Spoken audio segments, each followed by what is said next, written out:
Okay, I'd like to call to order the East Bay Community Energy meeting for June 20th. Roll call, please. Albany? Albany is present. They've stepped away. Berkeley? Albany was here. Dublin? Present. Emeryville?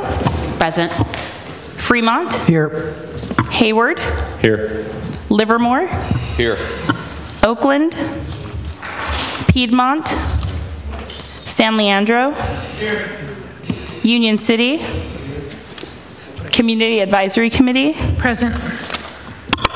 Alameda County? Here. You have a quorum. Okay.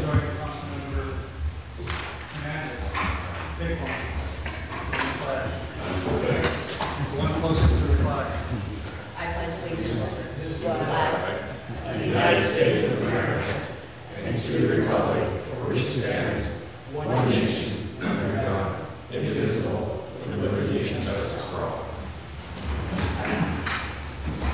All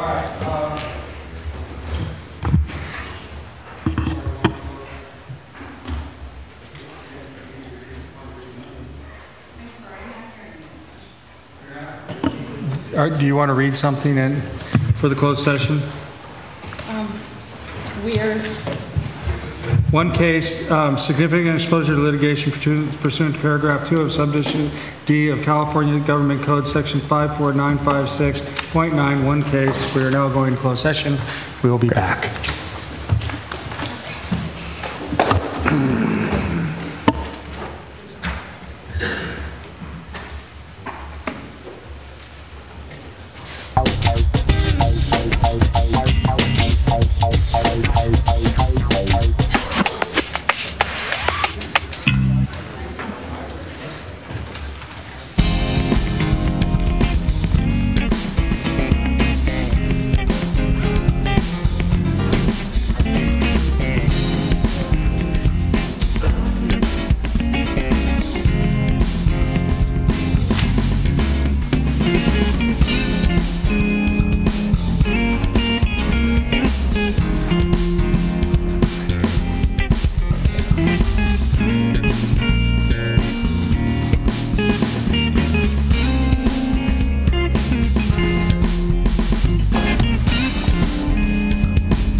lot going on with RFPs.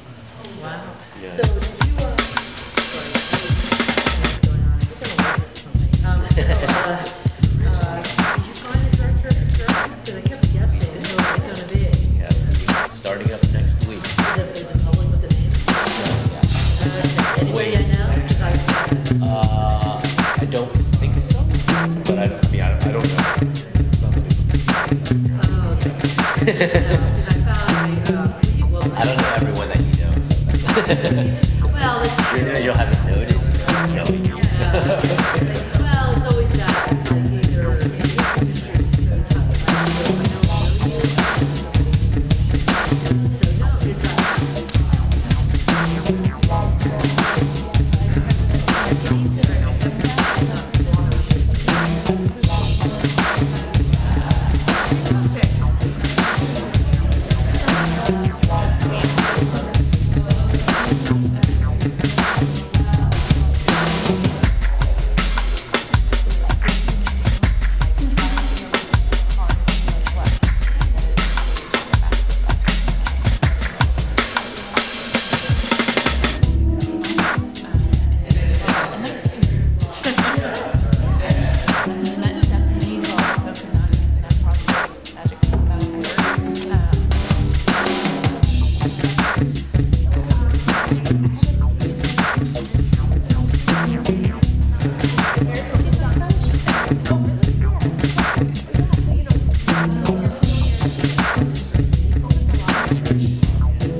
Thank you.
Good evening. All right. Council, anything to report out of closed session? Thank you, Chair. Nothing to report. Thank you. Public comment, a time in which you can speak to anything that is not on tonight's agenda. Audrey, you wish to, Ichinos, you wish to address us?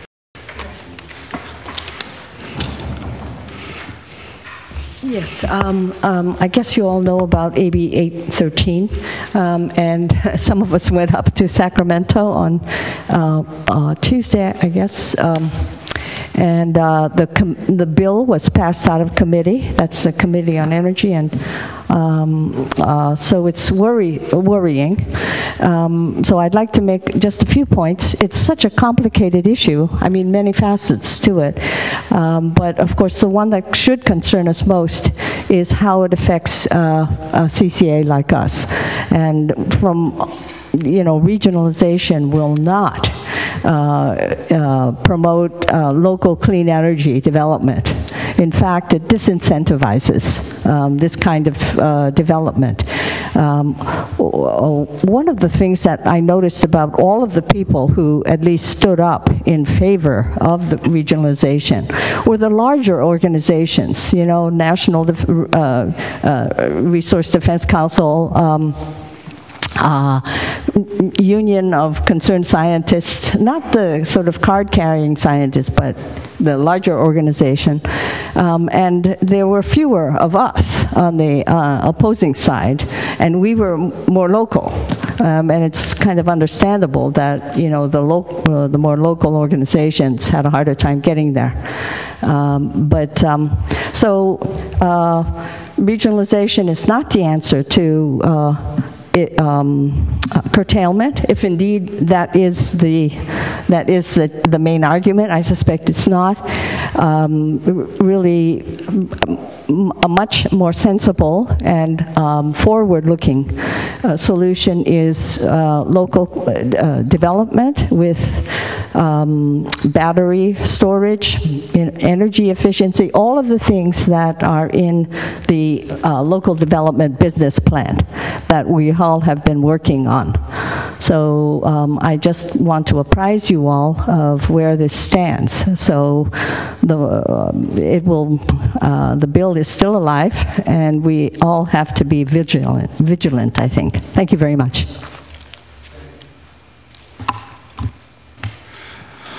All right. Since we took roll, I think we were joined by Director Rood. That's true. Director Aragon is here now. You were here. You were acknowledged because we knew you were wandering the halls aimlessly. I think that's it, correct? Kalb just left. Kalb is here? There he is. Okay, so Kalb. So show those two here, those three here now also. Okay. With that, I will move to the consent calendar, which is items 6 and 7. Rood, was that you? Thank you. I have that. Second by Pilch. Is there any objection to the motion? Motion will pass without objection. Thank you very much. We'll move to item 8, which are the minutes from May 16th. Hello, minutes. Usually non-controversial. I'll move the minutes. Approval of the minutes. Thank you, Director Pilch. Second by Director Hernandez, or Mendel. He actually said something, so I'll go with that. Is there any objection to the approval of the minutes? Thank you. Bacon abstains. With that, the motion passes with all those in attendance, with Director Bacon as abstaining. Anna Olivia, are you doing item 9? Yes, I guess so. We had our annual chair and vice chair elections. Myself and Megan O'Neill were reelected. And we have a variety of comments that have been distributed, and we'll comment on them as the items come up. So right now, as you're reporting, you and your vice chair were reelected. Congratulations. Okay. All right. With that, we'll move to item 10, the CEO report. Okay, thank you. So a couple items here. So one is a report out on the executive committee meeting. It was held on May 18th in Emeryville. The agenda focused on the proposed reserve policy, which is before us again tonight. SB 64, which is on tonight's agenda, and then general updates on marketing, regulatory issues, and energy procurement. So those were the items that were covered. The next item is a brief marketing update. So on June 8th, East Bay Community Energy held a webinar outlining the results of an extensive survey effort that East Bay Community Energy undertook, well, a vendor to East Bay Community Energy undertook, that included, in April and May, that included over 400 in-person interviews conducted across Alameda County in 3 languages.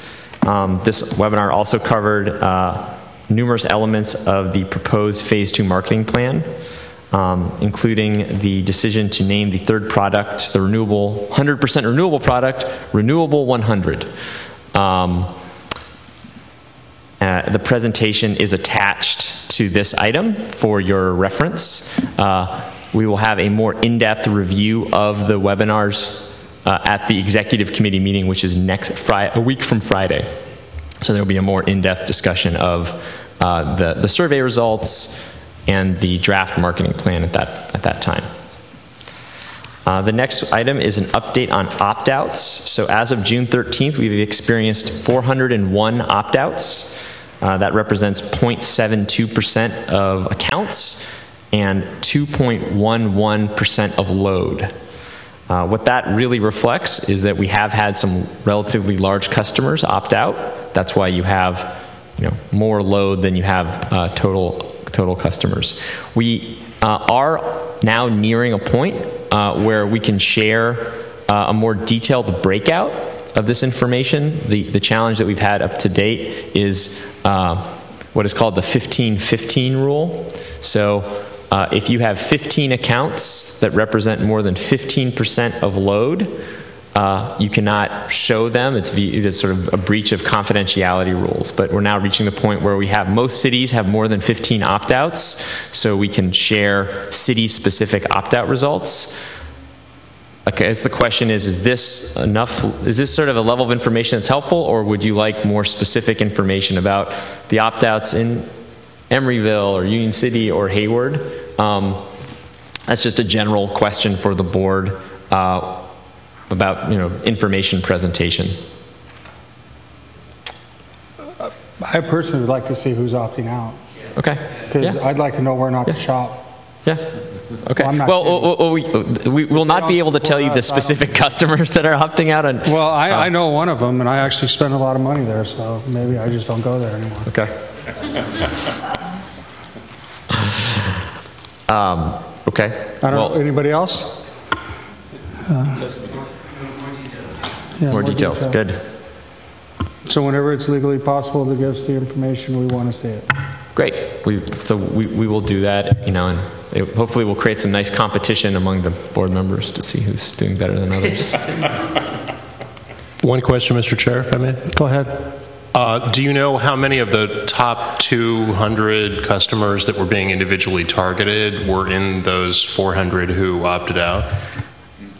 I do have that. I don't have that number, again, because we haven't been providing that level of granularity, but, that is the kind of information that we can be providing is, the number of top 200 accounts. Again, we have to make sure that the way it's being presented is within the context of the rules. That's why I don't have it today. But yes. Anybody else? Okay, go ahead. And then the last item is the local development business plan. So the plan was issued on June 4th. The draft plan was issued on June 4th. We actually received comments today. I was just starting to review them. I think we have about 15 different comments, more or less, on the plan. And so here in my report is a table that outlines sort of our schedule for the various review that's going to be happening. So comments were due today. Next Monday and next Thursday are 2 public review sessions. So Chris Sentieri, who is the program manager, is going to be coming into town next week, and he's going to be giving about an hour presentation on Monday and Thursday evening, and then there will be Q&A thereafter. These meetings will be webcast, so any member of the public who cannot attend will be able to listen in there. Then those webcasts will then be published on our website. So even if you can't listen in, you're encouraged to review the webcast. So that will be something we'll be sharing with everybody, with our listserv and our board. Anna Levy? When we first requested that the sessions be cast, we actually requested that there was a meeting software that was utilized so that people could make comments or ask questions, and that we would also be able to capture their comments and questions. It's been really helpful in other work that we've done. Is it going to just be webcast so people can listen but not respond, or is there going to be the opportunity to ask questions so we can capture that data as well? I believe we're using WebEx, which does allow for Q&A. So I believe so. I think that's generally a functionality that a lot of those tools have. So I think that was what we wanted, was to be able to allow for more interactive virtual participation. And then, so those two sessions will happen. Those will be open to the public, obviously, and they'll be in the evening. And then on next Friday, there will be an executive committee meeting. The local development plan will be on the agenda, and there will be, Chris Sentieri will be there as well, so he will present the draft plan, and then there will be an opportunity for Q&A amongst the executive committee. Then we are I believe we may have finalized it as of today, but there will be a standalone CAC study session prior to the regularly scheduled meeting. So usually the meetings are on Mondays, the voting meetings are on Wednesdays. This meeting is going to happen, I believe, the week prior. Anyway, there will be a standalone special CAC meeting, study session focused solely on the local development business plan, and then finally, we hope to bring it to the board on at the July 18th meeting for approval. So that's the current plan that we have. Obviously, it could change depending on feedback, but that's what we're working towards. Okay. So, anybody, any questions? All right. No other questions of the CEO. We'll move to item 11. Okay, so if you'll recall, a few months ago in March, we talked about potential amendments to the JPA. There was a policy set earlier on in EBC's life that required a review of the Joint Powers Agreement twice a year in March and September, and then to discuss various potential amendments. We discussed it in March, and there were 4 potential amendments raised. Per the JPA, we drafted the amendments, and we noticed them. There was a 30-day notice period to our members, and then if you adopt them tonight, these JPA amendments will be effective July 1st. So there were 4 areas that we discussed. The first was allowing a board member to continue serving after he or she is no longer an elected member of the legislative body for the member that he or she represents. For example, if a council member is voted, no longer runs and is out of office, but is a board member, can he or she continue serving on our board? And the way the amendment is drafted, it allows that board member to continue serving up until the time that there's a replacement elected or appointed by the member's legislative body, and that period of time should be no greater than 90 days. The Second Amendment provides for 3 alternates to serve on the Community Advisory Committee. We're finding that the Community Advisory Committee was having trouble making a quorum, So the JPA will, if you adopt this amendment, will allow for 3 alternates, and in the event that a community advisory board member, community advisory committee member cannot attend, he or she needs to notify the alternates and get one of the alternates to commit to attending that meeting. The third potential amendment is to appoint the chair and vice chair of the board in June, of the EBCE board in June, for a term to run concurrently with our fiscal year from July 1st through June 30th. With the exception of this year, since the board elected chair and vice chair in May, the current chair and vice chair's terms would be over at June 30th, 2019. And then the final amendment is the timeline for adopting the local development business plan. The JPA was very aggressive and assumed that the LDBP would be adopted, I believe, last October. And so we just want to be we want this governing document to be,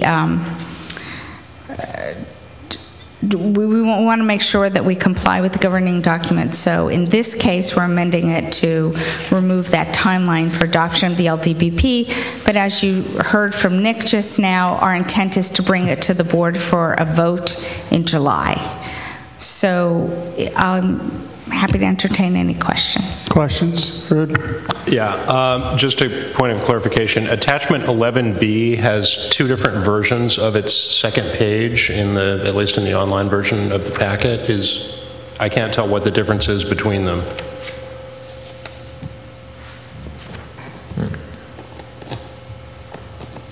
So it's the amendments themselves.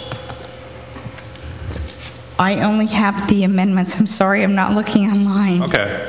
Well, it looks like maybe a typo was corrected or something, but it seems like for purposes of a resolution, we should clarify which one is correct. It looks to me like the second one, no, the first one, there's only one word that's different. What's the word? One says the board shall publicize the opportunity to serve on the Community Advisory Committee, and the second page that's otherwise identical says the board shall publicize the opportunity to service on the Community Advisory Committee. It was correcting a typo, it served. Okay, so yes. We can delete that page from the record then. Thank you, sorry. Anybody else? Motion? No, I didn't have a question, but I am prepared to support all of this except for item C. It's less usual to do an appointment that does not start in January.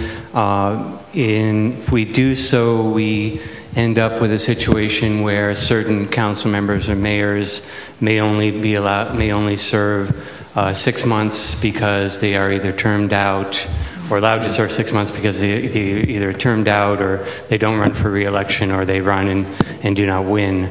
So I prefer to keep the voting from January to in January. Al, this was you. Do you want to address that? The reason you wanted to do this in July. So that amendment, I don't believe, was a change I thought you were the one that did this because you didn't want new electees coming on, getting elected in November. That was A, and he's supporting A. Huh? No. Amendment A was a suggestion I had made, yes. Yeah, but I thought you also did this because I don't know who did this then. And A is somewhat a mitigation for the January elections as well, because it provides for people to continue serving into January if necessary. I believe we did this because the chairs was originally, it was more of aligning with the original election of the chair and the vice chair. That was my understanding, that the chair and the vice chair were not elected when the board body was impaneled in January. Yeah, I don't think it's a big deal either way. I would just prefer the calendar year election. Actually, the way it was explained to me was the rationale for doing this was you didn't want people coming in, because some city councils actually don't need this extra time to have somebody member lingering. They usually reorganize very quickly. And you didn't want people coming in November, December, and then having to vote for a chair in January. So that was why I was understanding that that change was being made. Sounds familiar.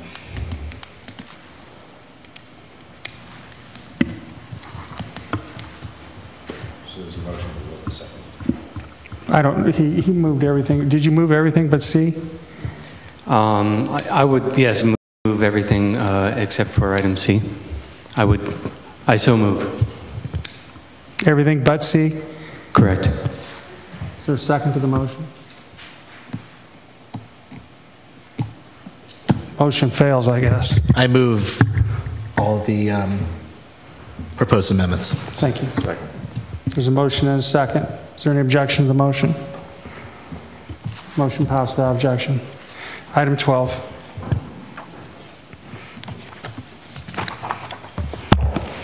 Item 12 is a revision to our rate sheet. The rate sheet had been previously approved with Bright Choice and Brilliant 100. The first revision was an inversion of two numbers in one billing determinant of one EV electric vehicle rate, which we would like to correct. And the second revision is to add Renewable 100, our third 100% renewable product, to the rate sheet. That's that? To the point. Al? Oh, I figured you'd have something to say. I have no speakers on this item, so. Okay, Director Cald. Thank you. Cald. Thank you. So the Renewable 100, so if somebody has a $200 PG&E bill, how much more are they going to, a month, how much more are they going to spend? $200 electric bill, how much more is this going to cost? So previously, the board did approve both the mechanics and the calculation as well as the actual energy fee for Renewable 100, and it's 1 cent per kilowatt hour. I'm at a loss for exactly what percentage that would be of a $200 bill. So a $200 generation bill, let's call that 200, let's call it 2,000 kilowatt hours, just round numbers. So 1 cent per kilowatt hour would be $20 increase. So it's a roughly 10% increase to the generation portion of the bill. Okay, thank you. Yeah. Looking left, looking right. So I'll move the item. Second. And then a quick comment since you're up here. Pilch, you're very busy today. Ms. Henderson. Motion and a second. We didn't talk about the marketing plan, but my alternate on the board did participate. She had a lot of concerns about what that plan looked like. Wanted to make sure we were doing a good job before the session, and after the session, she was just thrilled. She said, "Great. It's like this. They're doing exactly what they should be." Very pleased, very impressed. And so, since you were standing right here, I thought I'd share that while you're up there. Thank you. Thank you very much. Director Eldridge. The Community Advisory Committee reviewed this item, and everything was in accordance with how information has been presented and voted on in the past, and we supported this motion unanimously. Thank you. Director Pilch, can you hear me? All right. Well, I'm going to move forward. Kind of awkward. He seconded the motion. There he is. All right. Is there any objection to the motion? Motion passed without objection. Thank you. Item 13. There's something to learn from that, staff. Very brief reports gives you very few questions. All right. Is this on? There we go. Remember that. So this item is asking the EBCBE board to formally support SB 64, which is Senator Wajkowski's bill intended to improve air quality in environmental justice communities. This bill requires the CAISO to provide information to the Energy Commission and to the air districts, and the air districts would then be required to look at data on startups and shutdowns in their area and to take that information into consideration when they approve permits and as permits come up for renewals.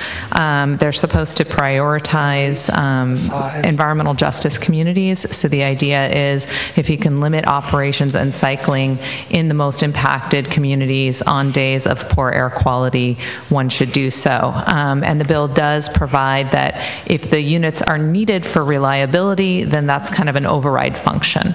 So we think that this could have considerable benefit for environmental justice communities, and getting more data into the hands of the air districts would be positive.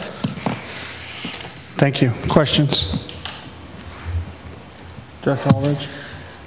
The Community Advisory Committee, from the few reports that we had gotten from the community, there was decent support for this bill, and we ended up supporting it unanimously. Thank you. Anybody else? Move that we support SB 64. Second. Okay.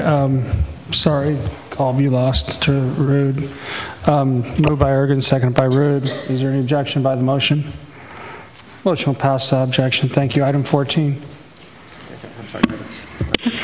Sorry, a quick question. So when we endorse a bill, would something happen to make sure the legislature knows that and gets it on the committee analysis, or what actually happens? What do we do? We will formally file a letter of support with the office, so with the legislative office. With the author and the committee? I believe so. The request had been to submit it to the author, and then the author would circulate it to the committee. Which doesn't always happen. It's better to make sure that, my suggestion is just to make sure the author and the committee that's about to hear it both get a thing. Okay, we can do so. And there's a hearing on June 27th, so that'll be the next time it's heard. Thank you. Okay. And what about, I mean, we do have a legislative organization working for us, correct? Yes, we do. Well, then we should send them a copy of that letter too, so they can work on it. We will absolutely do that. We'll send it to our lobbyists as well. And all right. Let's keep the pace. Item 14. I'll talk really, really fast. So this item is delegations of authority to the executive committee. Our JPA requires or provides for an executive committee and says that the board can delegate authority to the executive committee with the exception of certain areas, specifically issuance of bonds or financing, hiring CEO or general counsel, appointing or removing an officer, adopting a budget, an ordinance, initiating or resolving claims in litigation, setting rates, terminating the CCA, or setting rules and policies. So other than that, you can delegate as much authority as you want to the executive committee, and there is an efficiency to doing so. So we would propose that you authorize or delegate authority to the executive committee in 3 areas, and then delegate review authority to the executive committee in the 4th. The first is to authorize that the executive committee would be authorized to give authorization to the CEO to submit responses to requests for proposals. So here we would be an entity. We would be a proposer if there's a statewide or a call for requests for qualifications or proposals. EBCE would be able to, the executive committee would be able to authorize the CEO to be a proposer. The second is to authorize the CEO to prepare letters of support for grants submitted by other agencies and nonprofit organizations. Grants are very competitive, and there's a benefit to having letters of support from other entities, and we would ask that the executive committee be allowed to grant that authority. The third is to provide direction to staff related to supporting or opposing legislation. This would allow the executive committee, which might have a little bit more time to review some of the legislation or regulatory proposals, to dig in deep and and give that direction to staff.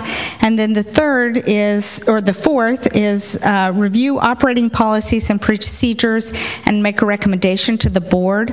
Most, if not all, of our operating rules and procedures need to come to the board for approval, but this would again allow a smaller group to dig in deep into those operating rules and procedures and make a recommendation to the board as a whole.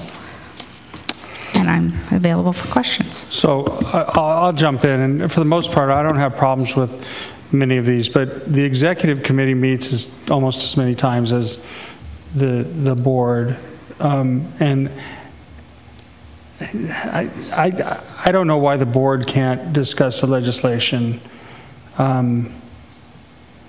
unless it's an emergency item. I think the legislative item could be, if there's an emergency item then that has to be dealt with before the board meets, then I think the executive committee could take it up and then bring it back, and deal with it, and then, take an action, but then also report back to the full board at the next full board meeting, similar to the way that we do it at other jurisdictions. But I'm a little uncomfortable with the executive committee becoming also the full legislative committee with no oversight by the full board. That's my thought. I seem to have a lot of response down to my left. I don't know where to start. I'll start with Pilch, go to Rood, and then to Aragon. I was also going to speak on this item, but just to ask, is it our current policy that all legislation support and regulatory rulemaking support or opposition come before the board for approval? Is that our current policy? There is a policy that says that if there isn't time in between, it delegates the authority to the CEO. Okay, and so C here merely says, merely provides that the executive committee can provide direction to staff, but not vote on supporting or opposition, or am I reading that incorrectly? Correct.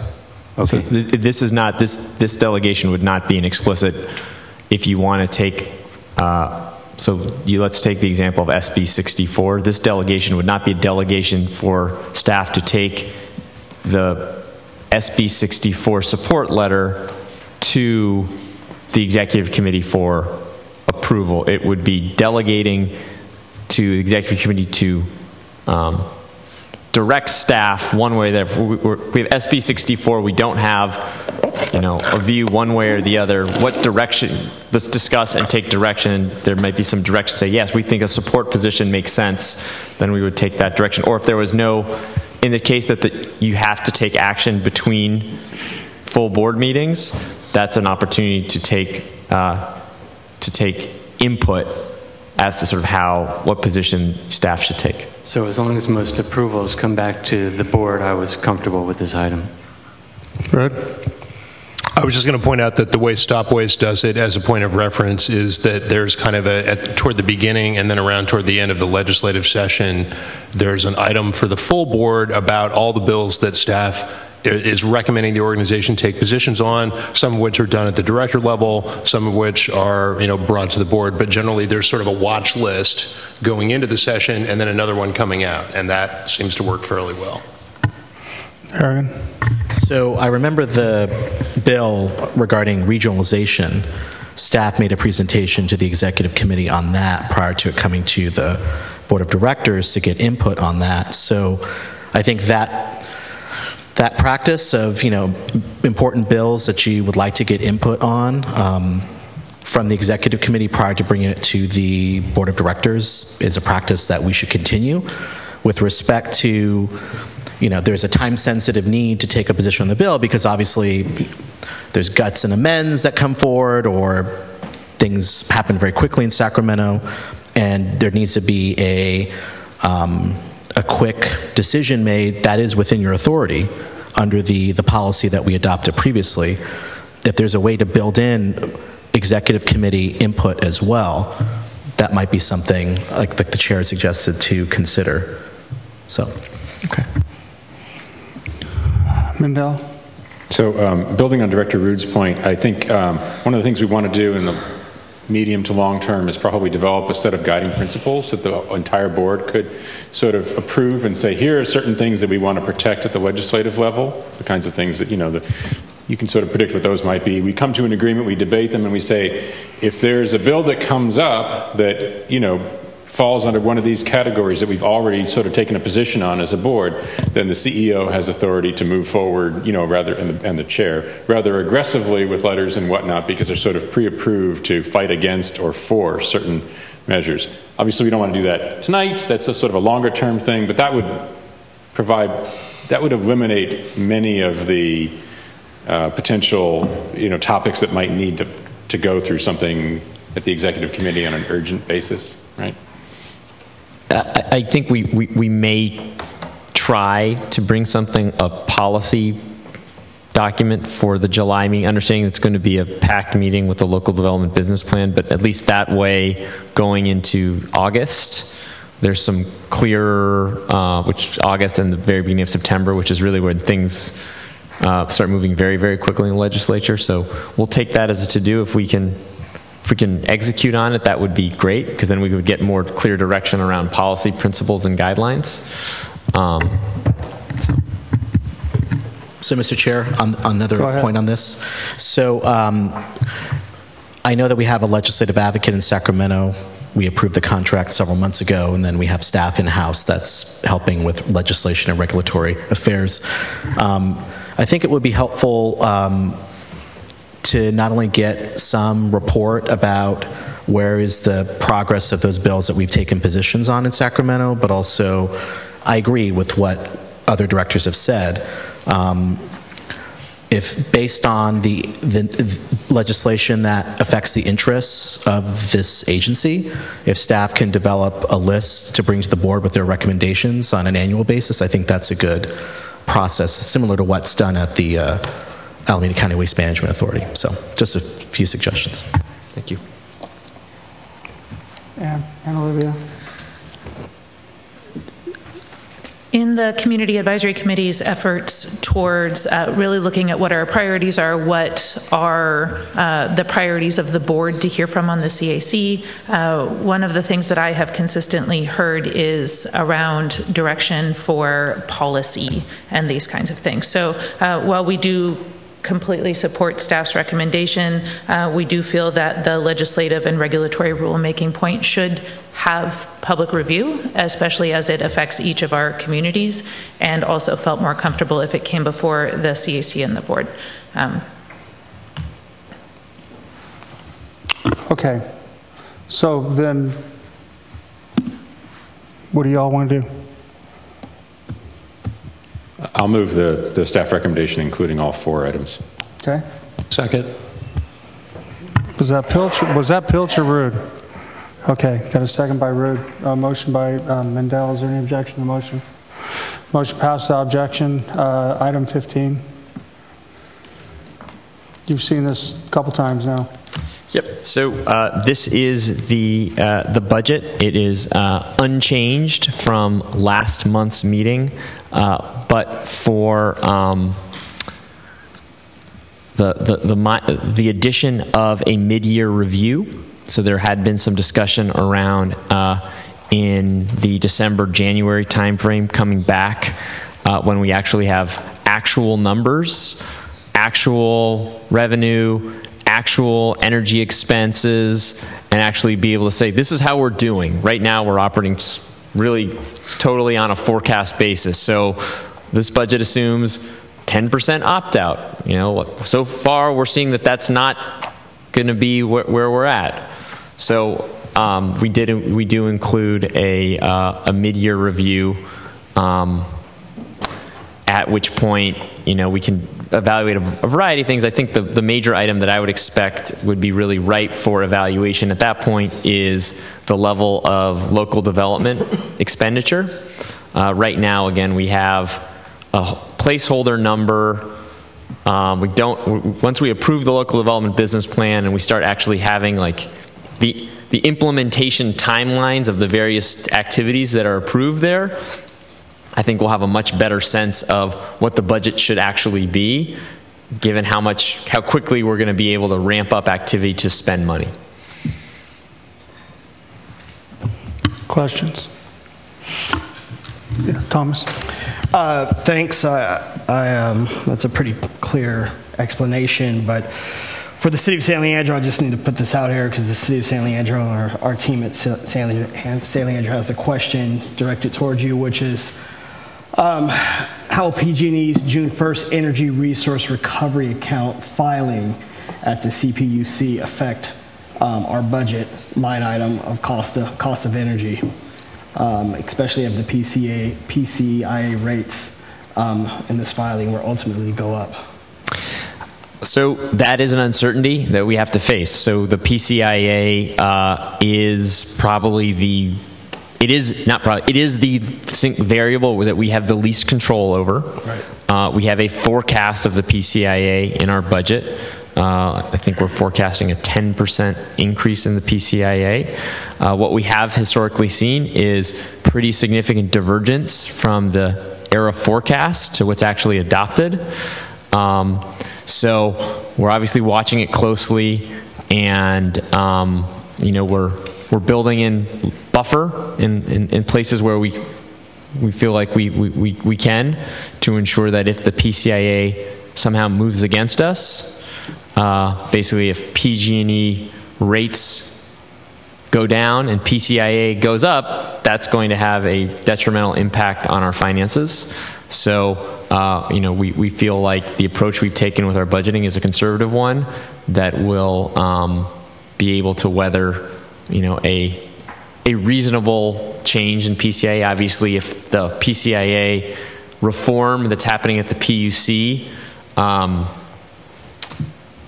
significantly changes PCIA, the structure of PCIA as the utilities have proposed, and that were to be implemented starting in January, well, that would have a very, very meaningful impact on our budget. And if that were to happen, I think we would want to come back to the board before 6 months to have a discussion about how that's changing our financial picture.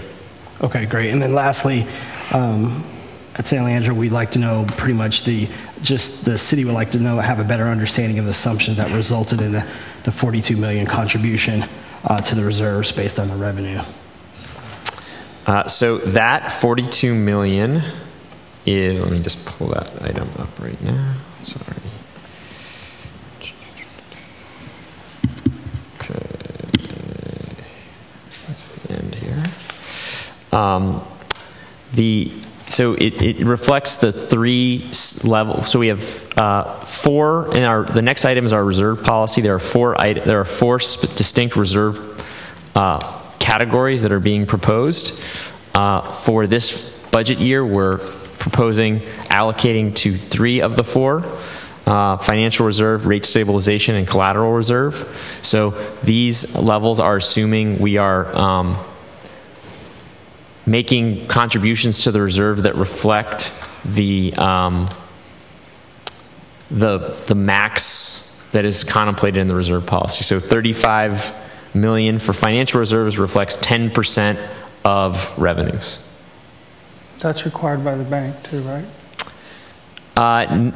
This reserve, the 10% is not required by the bank. It is putting us on a path to a credit rating based on input from the bank. Right, okay.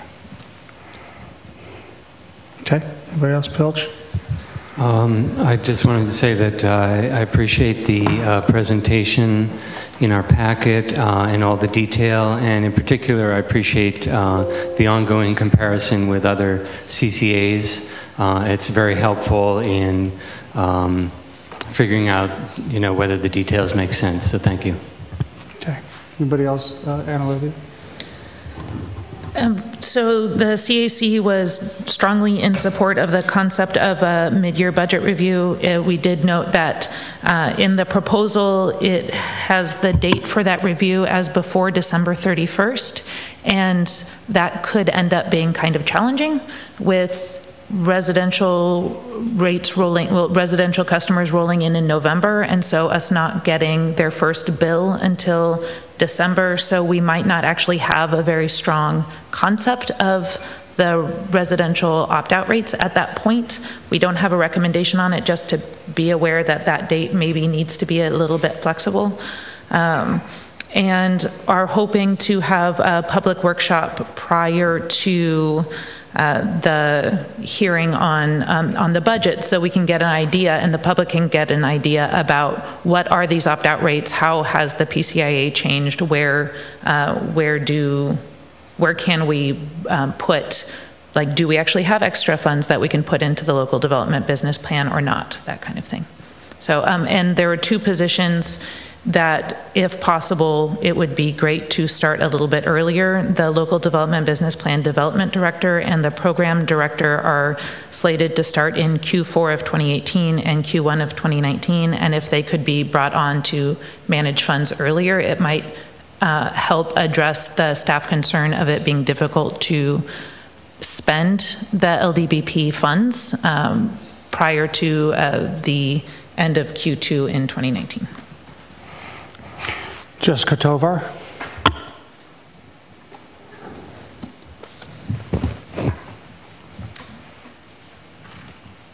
Hi, everyone.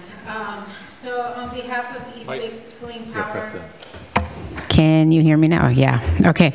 On behalf of East Bay Clean Power Alliance, we had mentioned last month, and we appreciate staff's recommendation of $2 million of the revenues towards local development, but we are still asking for that to be $4 million, which is still about 5% of that budget. So that's been the ask of the East Bay Clean Power Alliance on that. Thanks. Thank you. All right, any other questions? If not, I want to see something. You ready for a motion? It is a resolution. So, yeah, go ahead. So, all right, so I'm gonna move the resolution, but with one change, because the 6 month a 6 month budget review that occurs before the end of the first 6 months doesn't quite make sense. I think that the CAC caught that. So holding it before December 31st doesn't seem logical. So maybe in early Q1 2019, some language to reflect that would be more logical. So with that change to the last sentence of section 5 of the resolution, I'll move the staff resolution, the staff report, the staff recommendation. Well, what are you doing? Are you going to move it to a date certain or what? Early Q1 of 2019 is what I would recommend. On or before early Q1? The first budget update shall be in early Q1 2019. Okay. So that's January or early February, right? So I get that. I think that's good I get enough. what it means, but I just wanted the motion to be specific. I appreciate that. All right, and there was a second by Bacon on that. Everybody's clear on the motion? All right, is there any objection to the motion? The motion will pass without objection. Item 16. Item 16 is related to East Bay Community Energy's financial reserves policy, and this was brought before the executive committee back in May. Staff is seeking approval of a financial reserves policy that includes 4 separate funds. The 4 funds are the operating credit reserve, which is used for the purpose of supporting agency credit needs, a rate discount reserve, which is used to help ensure that EBCE can maintain rate parity with PG&E, a collateral reserve to allow the posting of collateral for energy and related purchases, and a local development reserve that allows multi-year local program funding commitments. Each of the 4 separate funds would be funded at the end of each fiscal year out of surplus revenues. Funds will be held in low-risk, short-term investments, and each of the buckets has an overall target and then also has a minimum annual contribution percentage as well as a maximum annual contribution percentage. And there's a waterfall for how that sort of flows through the 4 various funds. And so the operating and credit reserve fund would have an overall target of 6 months of operating expense, and then annually would have a minimum contribution of 5% of revenues. And then assuming that rates can be held competitive with PG&E, we would target 10% of revenues as a maximum annual contribution. So after you hit the minimum annual contribution of 5%, then you'd move on to the next fund. In this case, it would be rate stabilization, which has an overall target of 1.5% of revenues. And then on an annual basis, it would have a minimum contribution of 0.5% of revenues and a maximum annual contribution of 1.5% of revenues. And then the next waterfall is the collateral reserve, which has an overall target of 10% of energy expenses, a minimum annual contribution percentage of 0.5% of revenues, and a maximum annual contribution of 2% of revenues. And then the last fund there is the local development reserve, which has an overall target of 10% of revenues with a minimum annual contribution of 1% of revenues and a maximum annual contribution of 2.5% of revenues. So it flows through the minimum contributions and then hits the maximum contributions. Beyond that, the board has discretion to apply additional funds towards reserves at its discretion as noted. I will leave it at that. Director Albright. At the Community Advisory Committee meeting, we were fortunate enough to have some experts show up and explain some of these concepts. It was really brilliant. And one of the new appointees to the CAC is a technical expert who also helped explain some of this with glowing support for the staff's recommendation, with the following clarifications to the language and this is written in front of you, but for the attending public, that Section 8 of resolution be amended to read that the minimum thresholds follow the financial reserves policy, and that Table 1 in the financial reserves policy should reflect the minimum annual contributions as described in the policy. So that is the recommendation of the CAC is that the board directs staff to include those amendments, and other than that, support it completely. It's just language clarification. Anybody else? Philch? I don't quite understand the first recommendation, how the language would change in Section 8.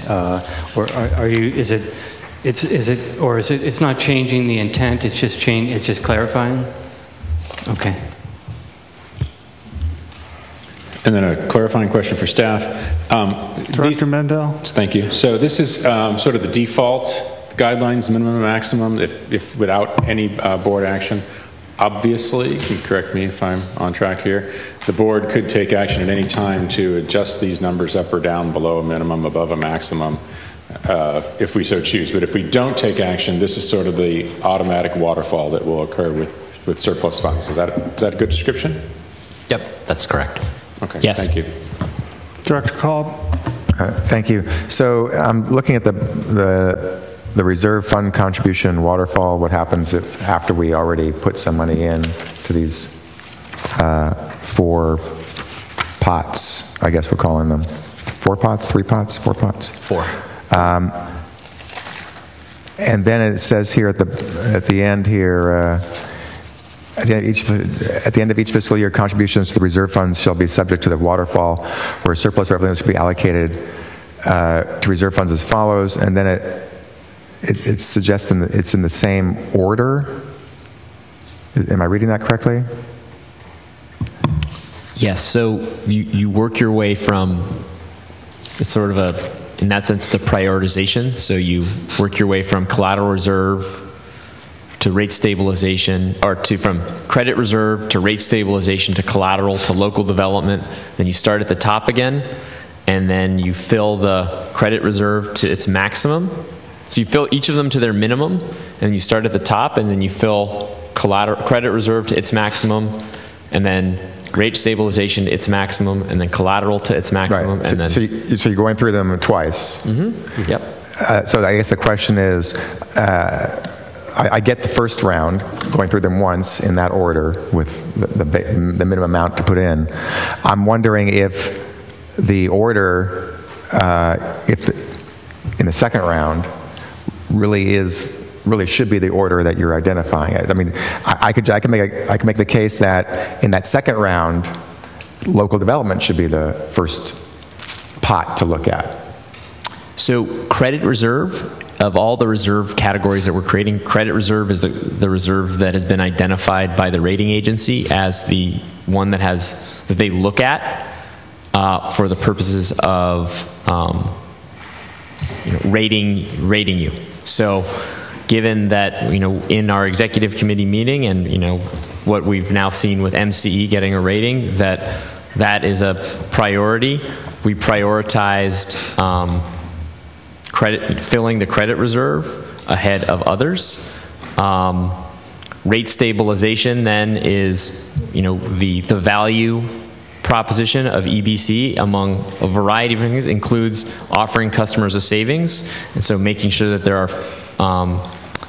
are adequate funds there to ensure that if there is a change in the power charge and difference adjustment in the ERA filing, that there's some buffer there to ensure that we're able to maintain 1.5% or whatever the discount the board approves. Collateral is another important one, because right now we're using either debt to post collateral, or over time as we have more reserves, we may be able to pay for collateral out of surplus, but that's going to take a while. So there's a debt impact, and so that's sort of how we get to the prioritization. Again, there are two run-throughs, yep. Right? So I'm not questioning or challenging the first run-through. The second run-through, if we have more than we had thought, I could see putting local development second as opposed to fourth. So the second run-through I would not say is we have more than we thought. It's really after the second run-through. If we have more than we thought, is after we've gone through it twice. The first run-through is really just making sure that there's a minimum amount in each account. Right. And then we run through that same to get to sort of where we think the right level should be. At that point, once we have hit those targets, then I think we're starting to have a conversation about we have more than we thought. And then what happens then? Then it's to the discretion of the board what to do with excess. Put it towards reserves, put it towards local development, put it towards debt. I mean, that's the conversation we would have about surplus revenues in the budget making process. I understand what you're saying. I still feel we could, in that second run through, I still think local development could be second, not fourth. Even understanding what you're saying. That would be my preference. Happy to hear other people's thoughts. Keeping in mind the first time through is just the minimum. So I'd rather us get to the max and then have the board be able to make the decision as to where we want to go after that, but that's me. Yeah, I would agree with that. I think the order recommended by staff is preferable. Anybody else? I have no speakers. Is there a motion on the item? So I'll move the staff recommendation with the hope that we will have more than the budgeted surplus amount, and we'll be having the conversation that Director Kalb was sort of asking for, because we'll be filling them all to the max and then deciding what to do with another 5 or 10 million because we had very few opt-outs. Second. Thank you. Motion second by Spadowski. Is there an objection to the motion? Motion passed unanimously. Item 17. I'm sorry. I had meant to include the language corrections that the CAC identified if they were clear to staff. So I apologize. Chair, I don't know if we need to back up or... Yeah, we're just going to rewind our lives for about 10 seconds. Sorry about that. Okay, so restate your motion, please. So it's a staff recommendation with the two minor language adjustments Well, make your minor recommended language by change. the What are they? CAC. What are they? They're not clear to me, which is why I asked if they were clear to staff. While I have not had time to review them extensively, there's nothing in that language that I see that conflicts with the policy. So, we will, if for some reason we find that there is a conflict, we can bring it back to make a minor adjustment, but nothing in there I see as undermining or undoing what this policy is doing. So does it need to be part of the motion? So my point is, it would be okay from my perspective. It would be perfectly no problems. But the problem is I can't vote on something I don't know what it is, and nobody's told me what it is yet. So either you have to say you can do it without the motion. Yes, I can do it. Yes. Okay. Then we're fine. Okay, we'll move on to item 17.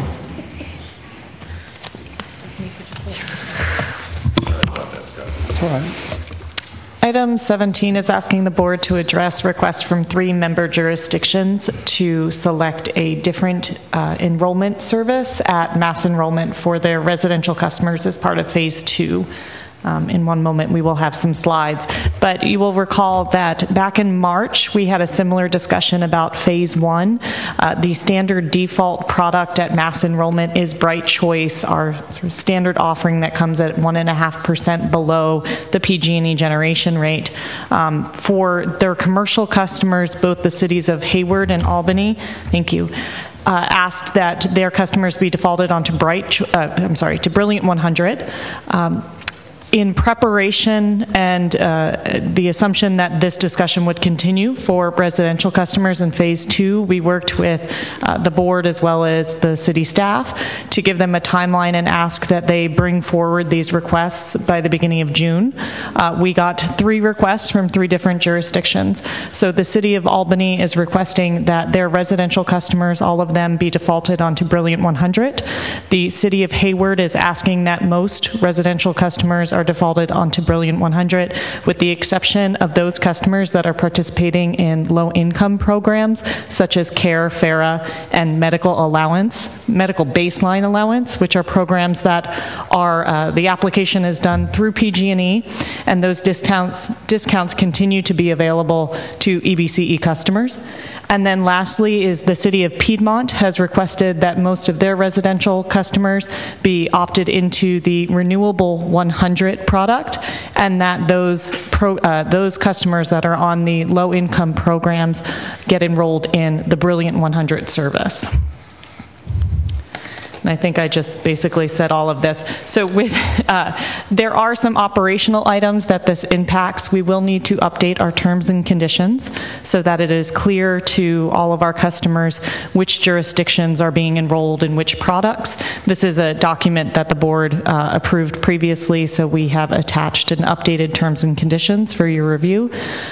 There will be a different notice for those jurisdictions that are asking for an enrollment onto a product other than Bright Choice.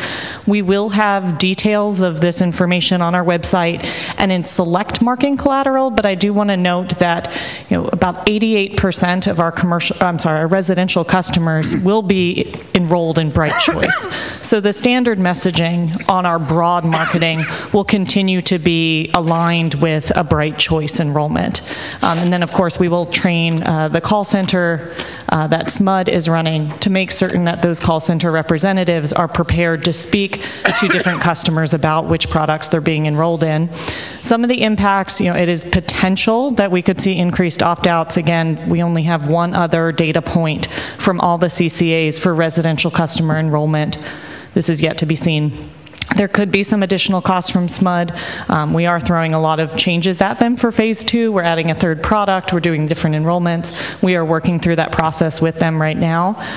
There could be some customer confusion. We're different products in different areas, but we will do our best to make sure that that is clear both on the required customer notification as well as some additional targeted messaging and marketing. And of course, our website will have all of the details.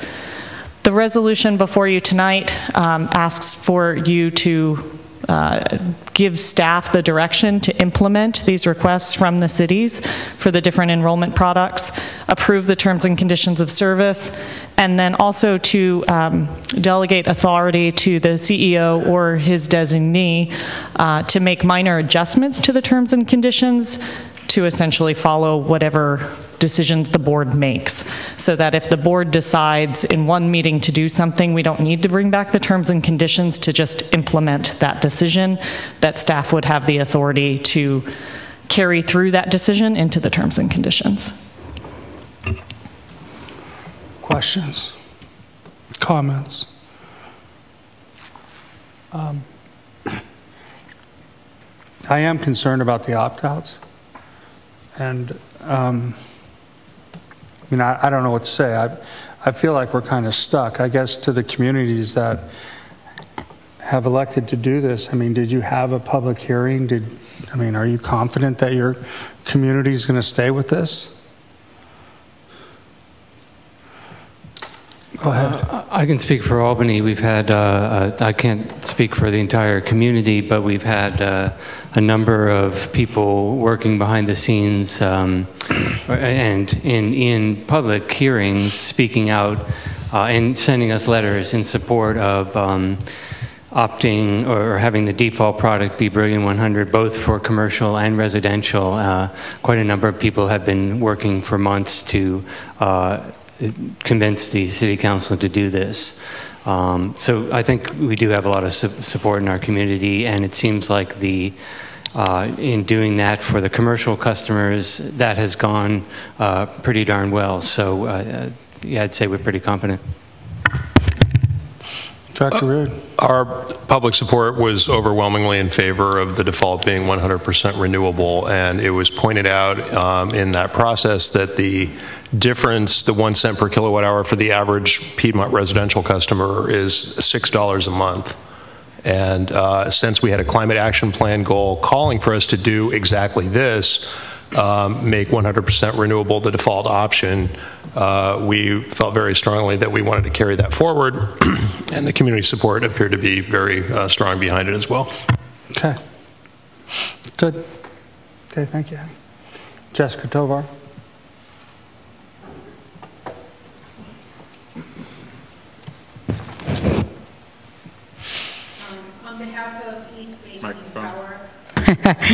On behalf of East Bay Clean Power Alliance, so we are in favor, in support of our residential ratepayers, particularly low-income ratepayers within the county. Though we are glad that the CARE, FARA, and medical baseline customers will not be displaced, we are concerned about low-income households that don't necessarily qualify for those programs. We do want to preserve customer choice and empower them to choose which product they would like to subscribe to if they wish to opt up. We are concerned about the additional administrative costs that would come from having cities with different defaults.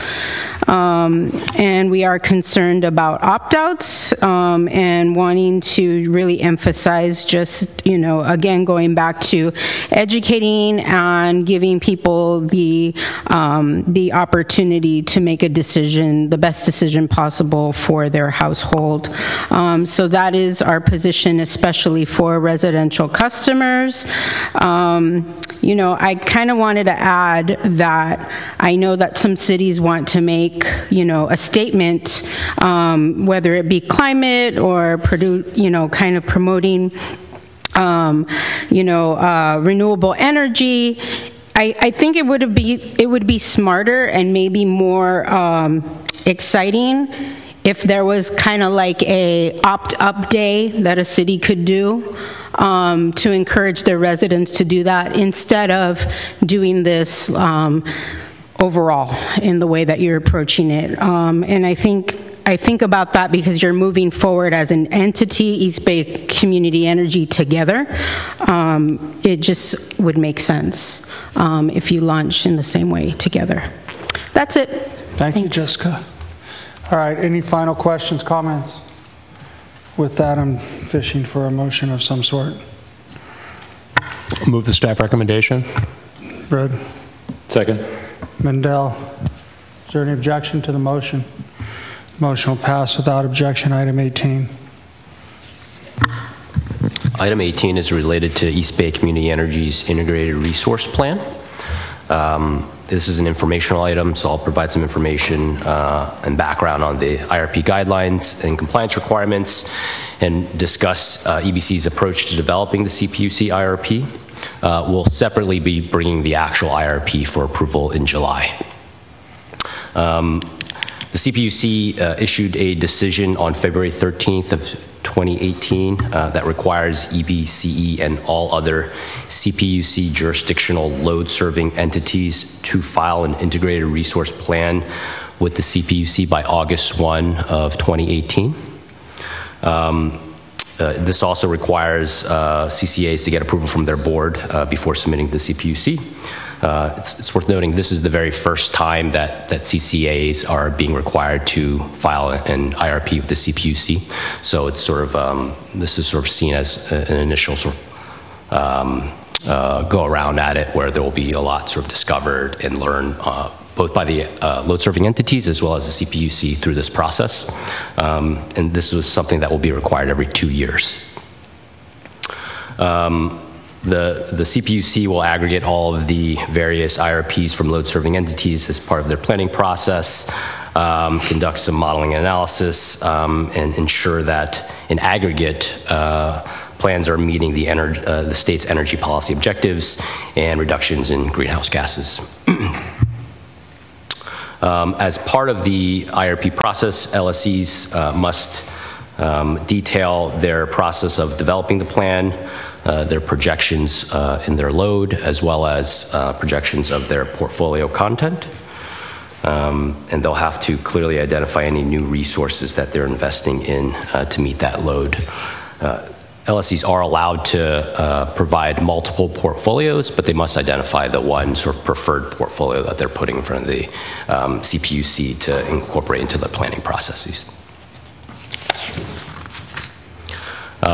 For its preferred portfolio, the load-serving entity must describe and provide quantitative evidence to support how it minimizes localized air pollutants and other GHG emissions with early priority on disadvantaged communities, and the LSE must further describe how its preferred portfolio is expected to affect costs and rates for its customers.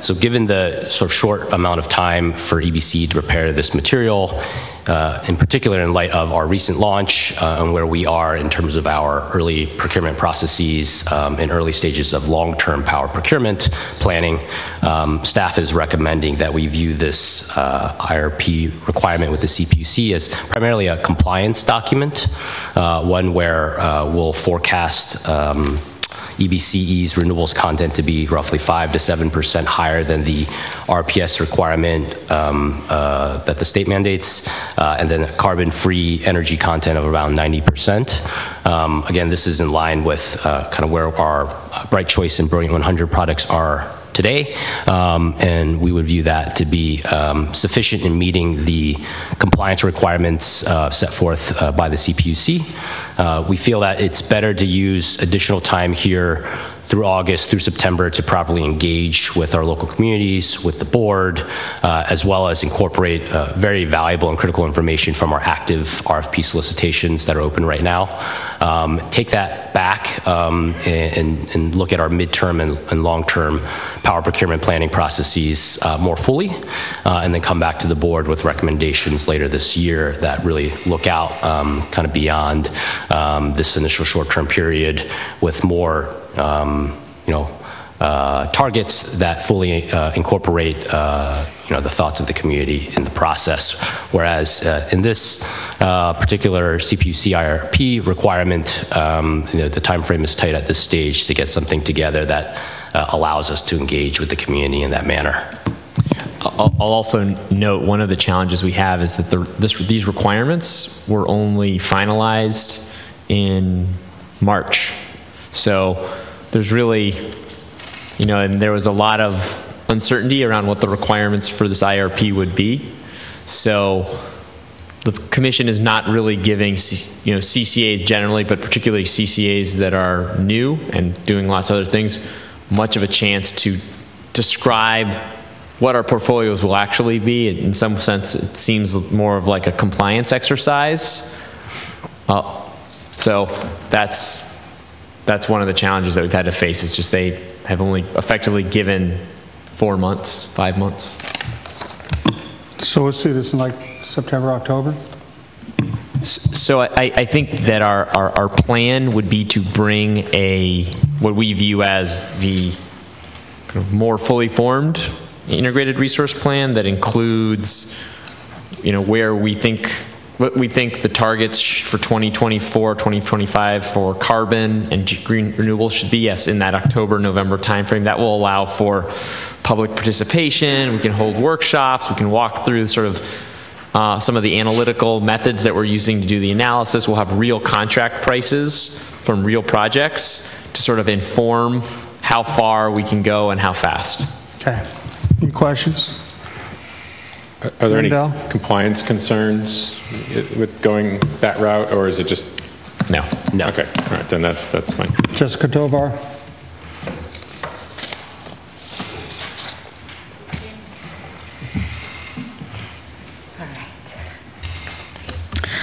Just a few comments on behalf of East Bay Clean Power Alliance.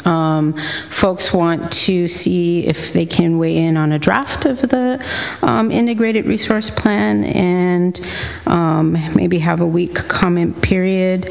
And when you submit your detailed IRP, if you could include the local development business plan. That's it. Thank you. All right, this is an informational item. We'll be seeing it again if nobody has any other comments. Great. Item 19, CAC appointment recommendations. So, item 19, I'm sorry. I don't have it open right in front of me. So, the recommendation here is to appoint Brenda Thomas to the final open CAC position that was vacated when Nick Gigliotti resigned. Ms. Thomas was interviewed by 3 of our board members, I believe. I believe it was 3, and they. Based on that interview and interviews with other candidates, Ms. Thomas is their recommendation. So, Ms. Thomas, would you like to step up and just introduce yourself briefly?